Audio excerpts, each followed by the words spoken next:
PHY 1048L. This is the lab component of the lecture that you are more than likely either currently taking or have taken in the past. Here at the college, we offer PHY 1053, which is the physics for non-engineer majors primarily, and then PHY 2048, which is a calculus-based physics. So you should be, or again, may have already taken one of the two. So you should be in one of those two classes. So what we're going to do today is I'm going to give you an intro. So if you happen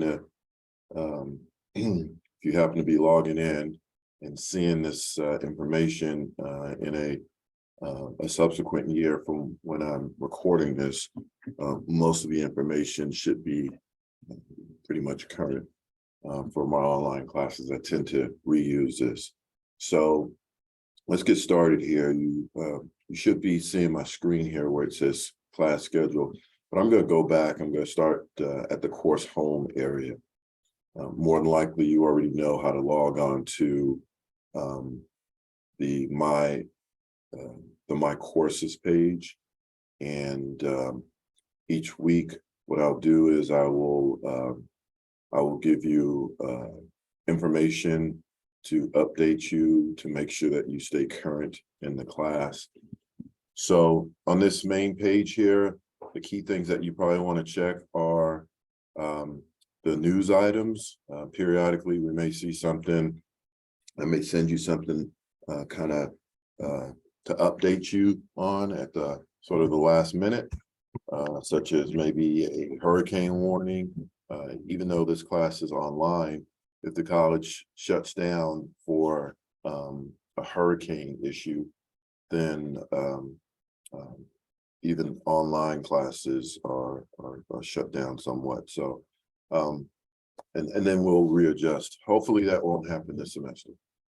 The other area that you might be interested in would be this calendar area over here to kind of keep you up to speed. I also have another calendar. I call it schedule in here that I'll be using. So you'll see as we work through this.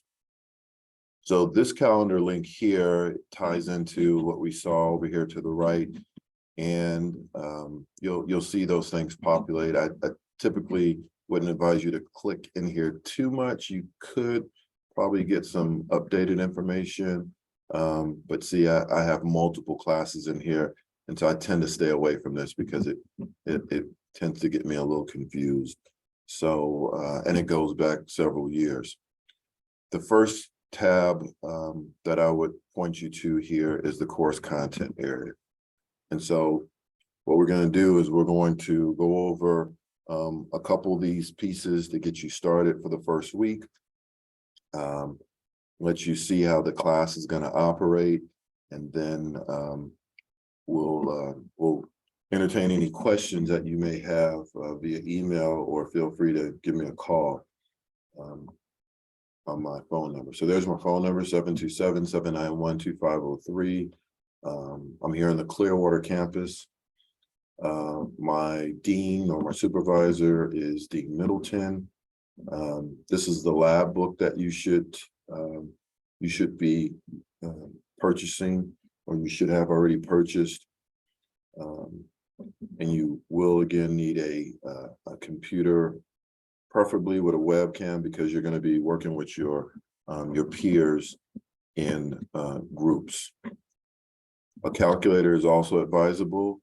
You can get away probably with a TI-30, but the graphing calculators that have the bigger screen, such as this, are probably more convenient, and you can pretty much pick up on any errors that you see on the screen. I'll be using the Zoom component to communicate with you guys periodically in the event that you want to have a meeting with me online. So make sure you're familiar with that. You will also see these recordings left in the Zoom video conferencing area under, I believe it's recorded videos. We'll go over that in just a second. At the end of the semester, we'll have a final exam, and we'll be utilizing the Honor Lock system, which is basically a virtual proctor to make sure that you're doing things correctly. So just a little heads up, there's going to ask you to do a room scan, and you're going to need to have your ID. So make sure, if you don't already have your ID, because I know some of you guys are, I know periodically we'll get people that lose their ID and whatnot, but you're going to need to have some type of ID. If you have a school issued ID, that's fine. If you have something with your driver's license, that's fine as well. So make sure you have that. And that's not till the end of the semester anyway, so you have plenty of time to take care of that. All right, so here are the sort of the course goals. I'll let you read that at your in your leisure time. We are going to be working collaboratively, meaning in groups periodically here. So make sure you have some means of communication worked out with your group, via email, via Zoom, or whatever the communication mode is. And you guys are going to kind of generate and dictate how that's going to flow based on your group dynamics. All right, so a couple things here in terms of withdrawal policy. And again, if you see this this recording on another date, just make sure you look at the calendar, because this is going to be on another, actually I'll call it the schedule. These dates are going to also be on the schedule.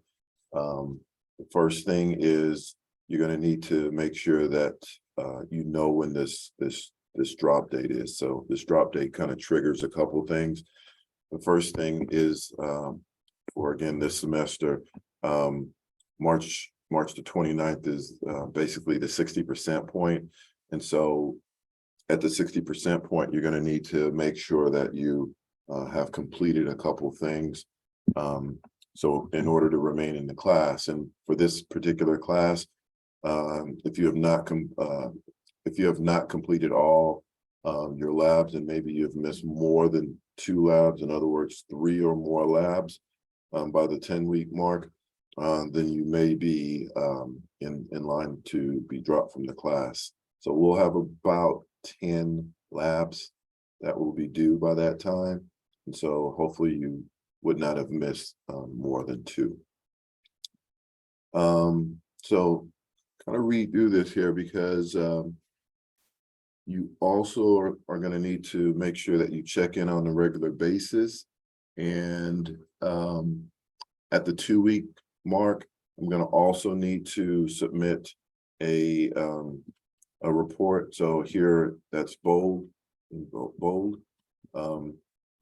Basically says the same thing, but after the 2-week mark. So during the first 2 weeks of classes, you'll be automatically withdrawn from the class by the college, and will be responsible for tuition and fees. And then the second part of this is also, so this is 2 parts. So make sure that you're communicating with me. I'll have a way of checking in with you either via Dropbox, or you'll send me an email. So it kind of varies from semester to semester what I do. But you need to make sure you communicate with me and let me know that you're out there during the first 2 weeks. Otherwise, I'm going to think that you're not there. Okay. And by the way, as far as communication, my key way of communicating with you is going to be via email. But I don't have any problem if you're on campus and you give me a heads up, meeting with you face to face or via Zoom. All right. So if you're not familiar with Zoom, make sure you go through the documentation as it relates via this link here, and I'll show you where to go to get that information. The grading scheme, 80% of your grade is going to be based on lab reports. which will have roughly about 12 to 15. We'll look at the schedule. It may sometimes, we may have to modify the schedule based on where we are in the semester, based on things that happen throughout the semester. So stay tuned on that one. If you're not sure how to check your grades or submit something via the Dropbox, or submit something via a quiz, which will be your final exam, check these links.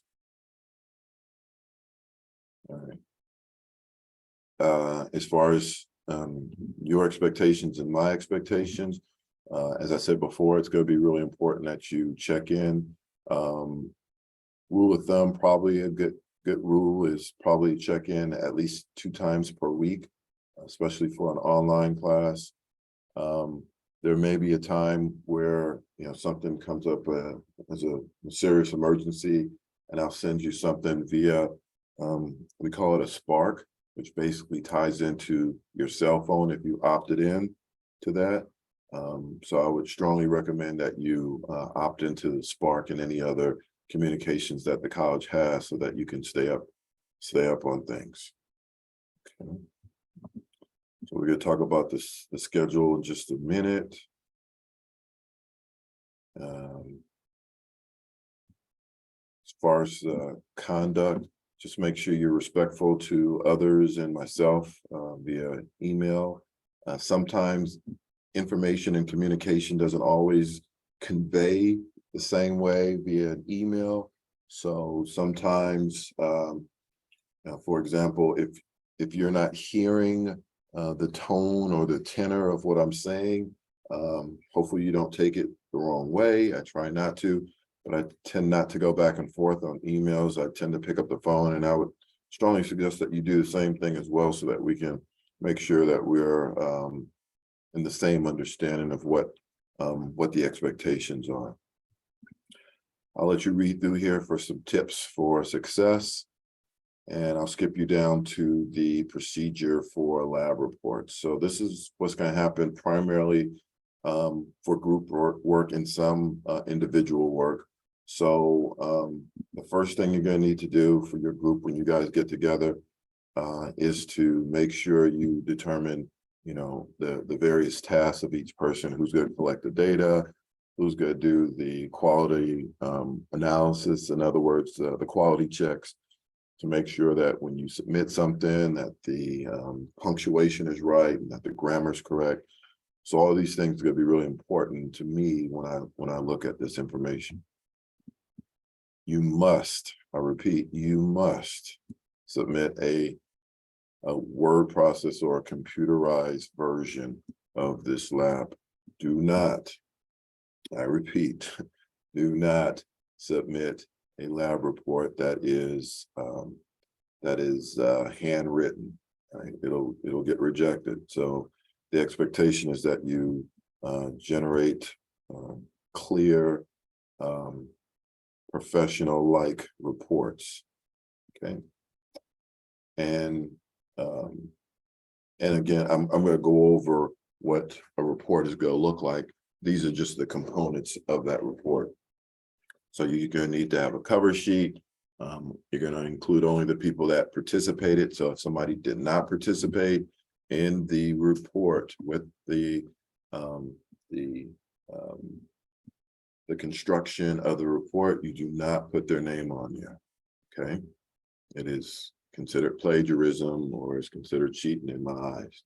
Right, and students often have an issue with students, with other students garnering the credit that everybody else did work for. So usually, if there's a group of 3 to 4 of you guys, usually, 1 or 2 of you guys will give me a heads up and let me know, hey, student X should not be getting this grade, because when you submit a report as a team, everybody received the same grade. Okay. So the objective, you're going to create a short statement. You're going to, in most cases, you're going to have some apparatus that you use, obviously, for this lab. These labs, you're going to primarily be using simulations. the procedure, how it was carried out, the results, some discussion. So I'll let you look through that. If there's any questions that I focus on, I may say, hey, you're going to need to answer questions 1 through 3 on page 100.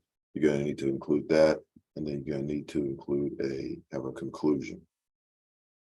Okay, so here indented, just make sure you understand that late lab reports will be accepted, but for each day, you're going to be penalized 2 points. Each lab report is going to be worth 10 points. So after 5 days, it basically goes down to 0. So make sure you do not submit anything more than 5 days late. I stress this again, that the names of absent students are not included in the lab reports. There's going to be 1 lab report per group. Right? When I'm skipping down here, when you do work as an individual, I think roughly about 5 of the reports are done. You guys are going to do individually. I'll give you some directions, and typically a worksheet is going to be provided to guide you through the questions, charts, and graphs. All right, so when is a report due? A report is going to be due typically, except for 1 lab, typically 1 week after a specific date on the calendar. So if we start the week, let's just say on a Monday, it'll be done the following Monday. If we do a lab, let's say on a Monday before a holiday break, it'll be due not during the Monday during the break, obviously. It'll be due the week thereafter. Okay, so you'll have a week to kind of get caught up. Okay. I'll let you read through the addendum and other pieces here, and look at the academic honesty and proper behavior piece, as well as it reflects in your student manual.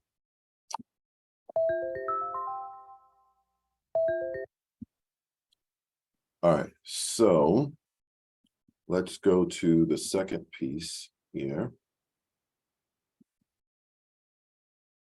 And I'm still in the course content area, so I just went through the course schedule, and I apologize about I went through the class schedule. Sorry, some of the names kind of look the same, but the class schedule is what I just went through. Okay. All right, so there's some sample lab pages here from your book in the event that you don't have your book the first week. So you should be able to be up to speed for the first couple weeks. There's a sample lab report. Let's look through that so you have a good idea of what to do and not do. So I've scanned an old version of a lab report, and so here are some things not to do. So this person or this group got dinged for not spelling out the words.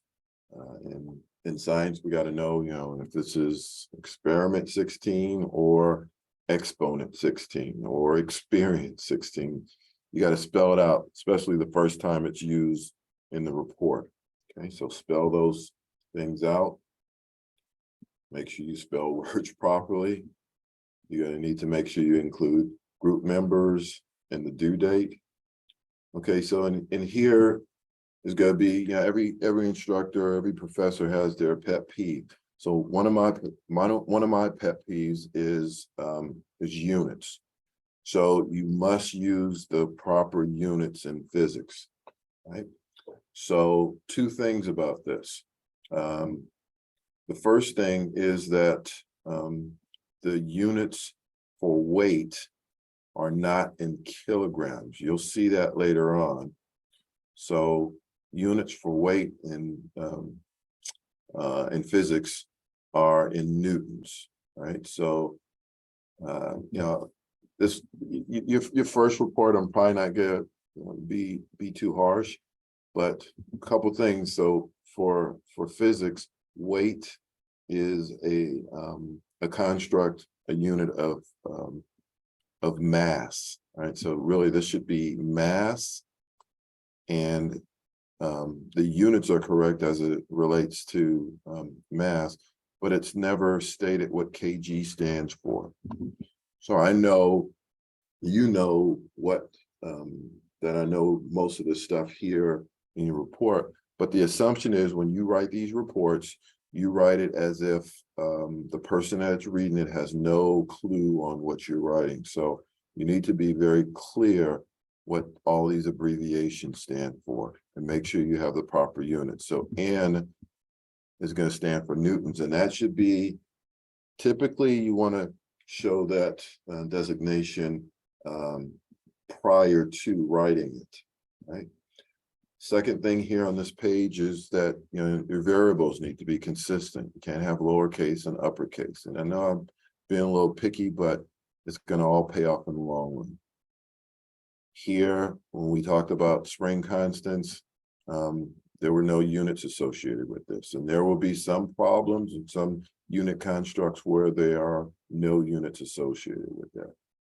So again, I'll let you look through this, pay attention to some of the things that I kind of dinged this group on, and hopefully that will help you with your submission of your lab report. Okay, so still in the course content area, let's continue through here. So your first experiment, experiment 1, let's talk about that. So experiment 1 is going to be on error analysis, and in a lot of these I give you specific directions. I'll probably put this in another area when you open it up the second time around. So so read through this. This is going to be key for you in order to submit. So for this particular report, all I'm asking for is a cover page, the results, answer to the questions. The questions were are on page 27. So I specify specifically what those questions are. And you know, if you're looking at this in a later semester, these things may change. So, but primarily this is the setup that I have for the class. So if you have any questions about how the report should be constructed, look at that example that I gave you. And then now you're going to need to make sure that you use only these pieces here that I have highlighted in red, right? So I'm not asking for this first report to be done, having all those 8 components in here. We kind of build up. I like to build up throughout the semester so that we work through each one of these pieces. Okay. All right. So a lot of stuff is in the course content area, so you'll be doing a lot of clicking in there.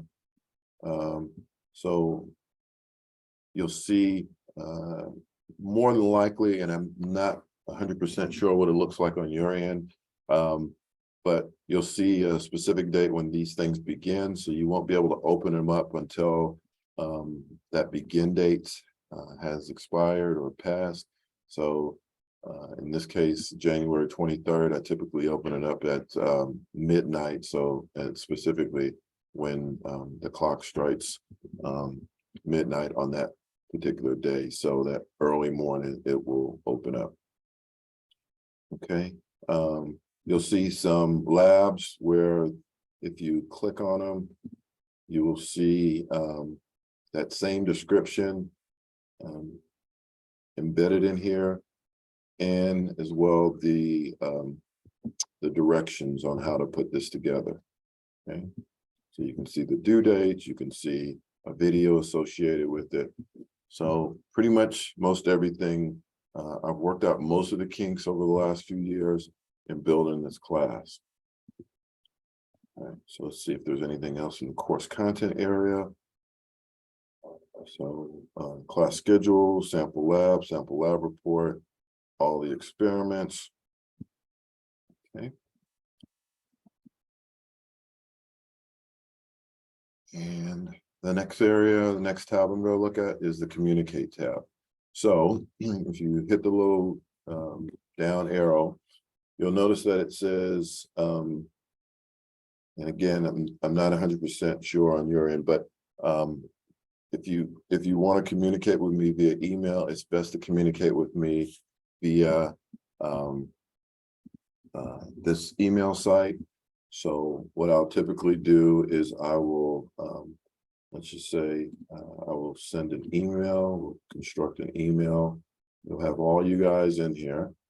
Now here's the issue, and make sure you adhere to this.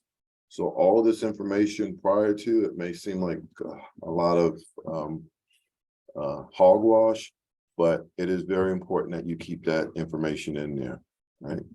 And then over here, you'll just put whatever the title is, right? But keep the info to the left.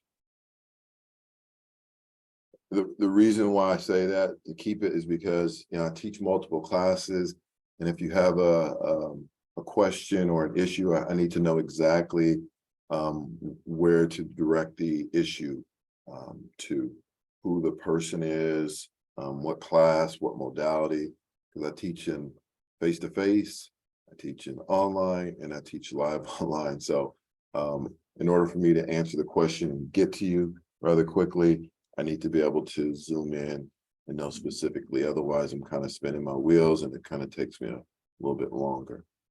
And so I really appreciate that.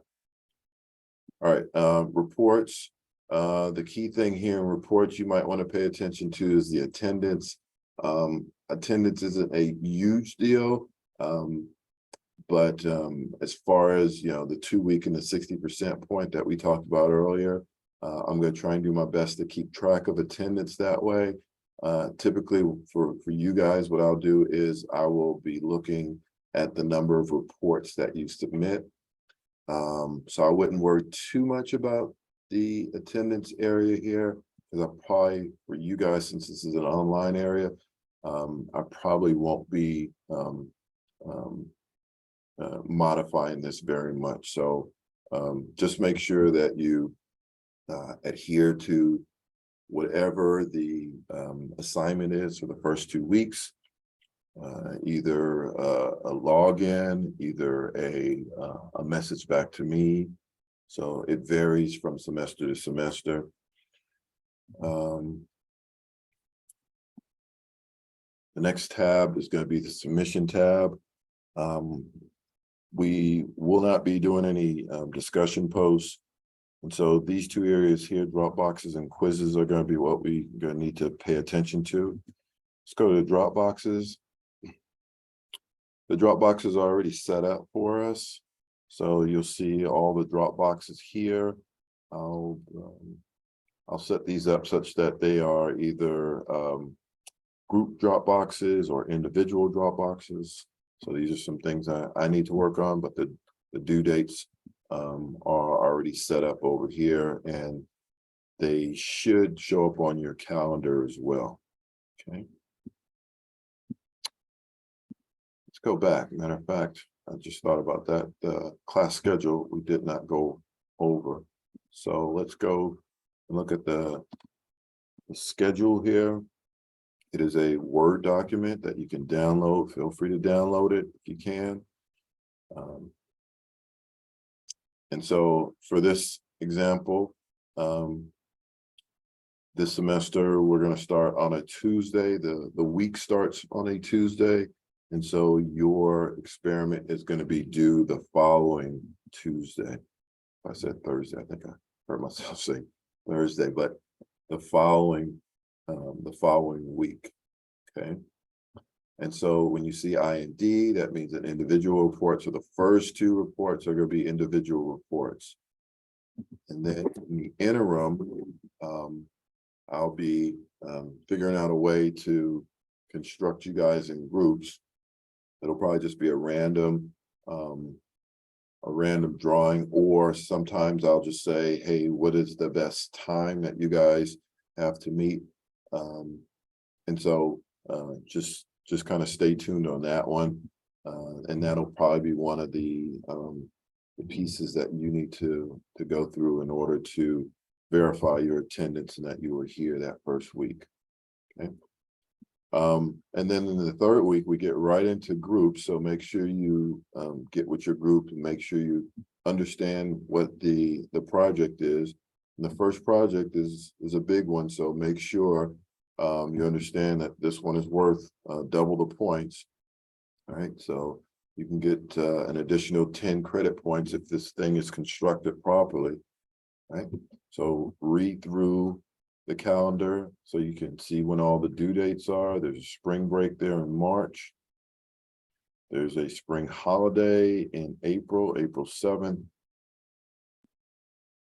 And we're going to review for the final on the 25th.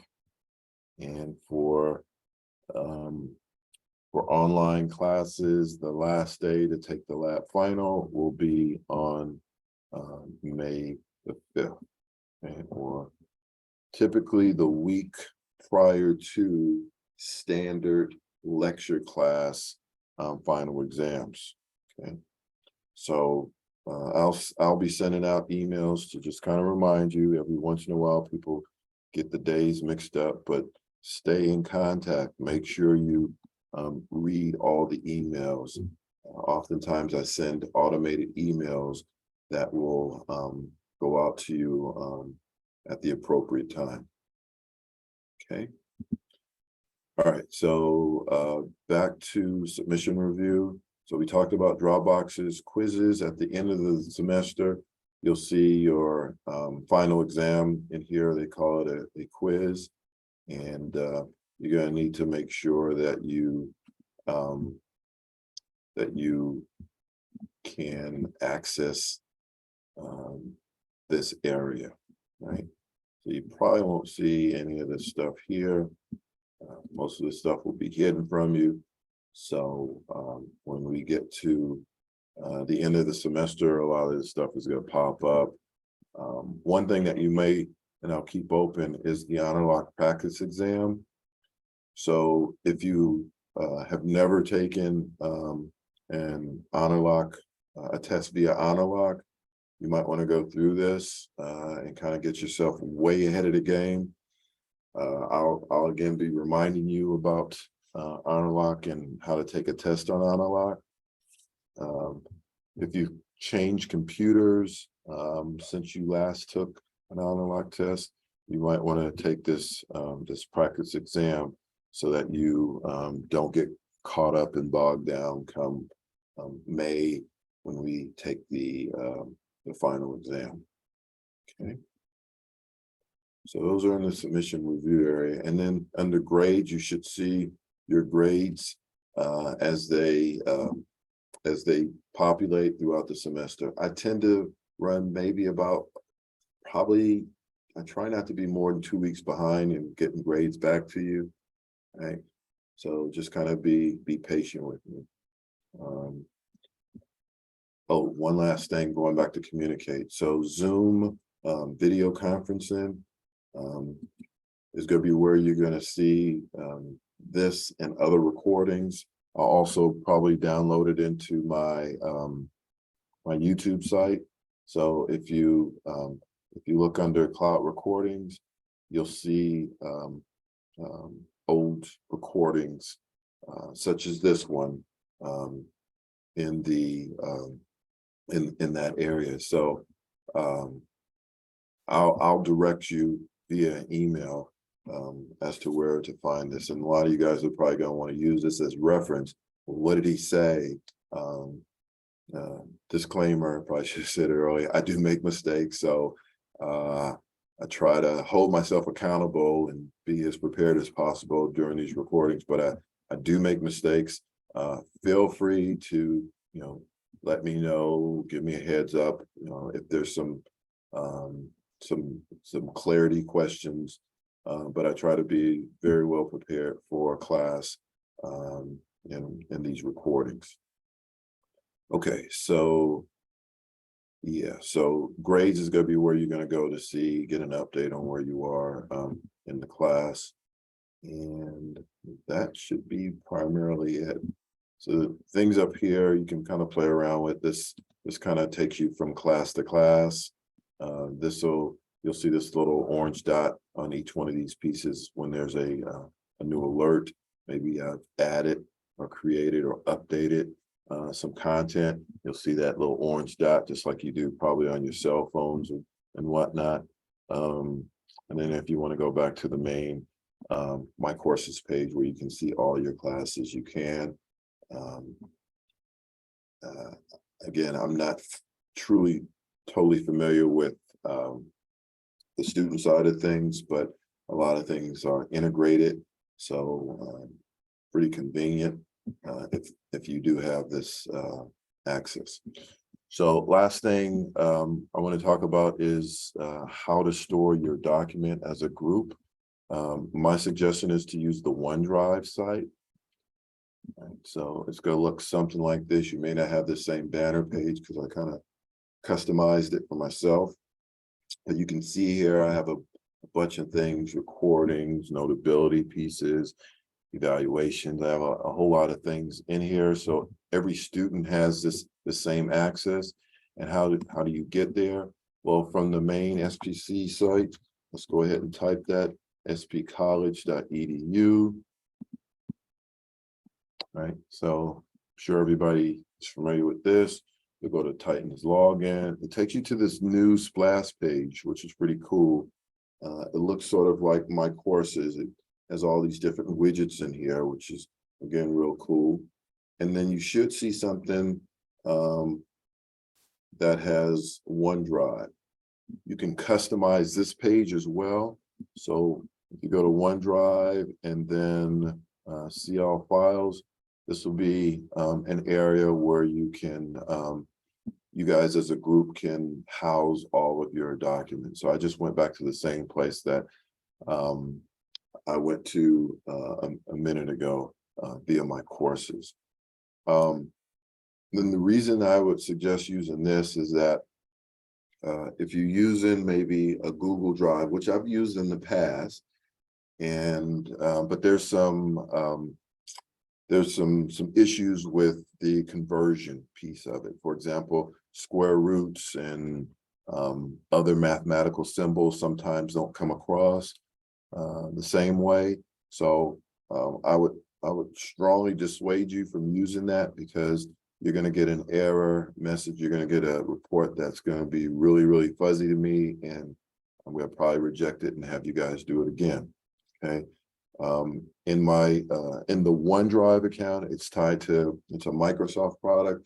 Most of you guys are probably using one of their products, either Excel or Word, something along those lines, and there's not a whole lot of conversion error there.